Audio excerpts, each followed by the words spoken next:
अस्सलामुअलैकुम दोस्तों, आज का सबक है चौथा कलिमा तौहीद। ला इलाहा इल्लल्लाह वहदहु ला शरीक लह लहुल मुल्कु व लहुल हम्दु युह्यी व युमीत व हुवा हय्युन ला यमूतु अबदन अबदा ज़ुल जलालि वल इकराम बियदिहिल खैर व हुवा अला कुल्लि शैइन क़दीर। जैसे मैंने अभी आराम से रुक के पढ़ा, इस तरीके से याद कर लीजिए। फिर अच्छे से हुरूफ की अदाई वगैरह जब अच्छे से प्रैक्टिस हो जाए आपकी, उसके बाद में फिर आप चाहे मिला के पढ़ सकते हैं।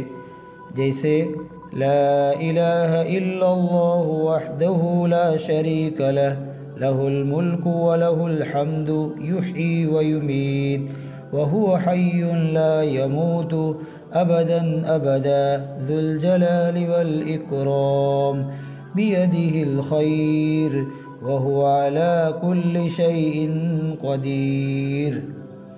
इसका तर्जुमा सुन लीजिए। अल्लाह के सिवा कोई माबूद नहीं, वो अकेला है, उसका कोई शरीक नहीं, उसी की बादशाहत है और उसके लिए तमाम तारीफ़ें हैं। वो ज़िंदगी और मौत देता है और वो हमेशा हमेशा के लिए ज़िंदा है। उसको कभी मौत नहीं आएगी। अज़मत और बुज़ुर्गी वाला है और तमाम भलाई उसी के हाथ में है और वो हर चीज़ पर कादिर है। ख़ास करके हुरूफ की अदायगी का ध्यान रखें। हुरूफ की अदायगी हमारे अच्छे से होनी चाहिए। हमें तर्जुमे याद नहीं होंगे तो भी चलेगा, लेकिन ख़ास करके कलमा हमारा सही से याद हो। और इसी तरीके से काफ़ी दोस्त कहते हैं कि कोई छोटा कलिमा हो जो तो चौथे के अंदर ये बहुत लंबा है, तो आप जैसे छोटा याद करना चाहते हो तो ये भी रिवायतों में मिलता है। जैसे मैं आपके सामने रखता हूँ, आप सुनिए इसको, चौथे कलमे को। जैसे रहा चौथा कलिमा, चहारुम कलिमा तौहीद, यानी चौथा कलिमा तौहीद। ला इलाहा इल्लल्लाहु वहदहु ला शरीक लह लहुल मुल्कु व लहुल हम्दु युह्यी व युमीत बियदिहिल खैर व हुवा अला कुल्लि शैइन क़दीर।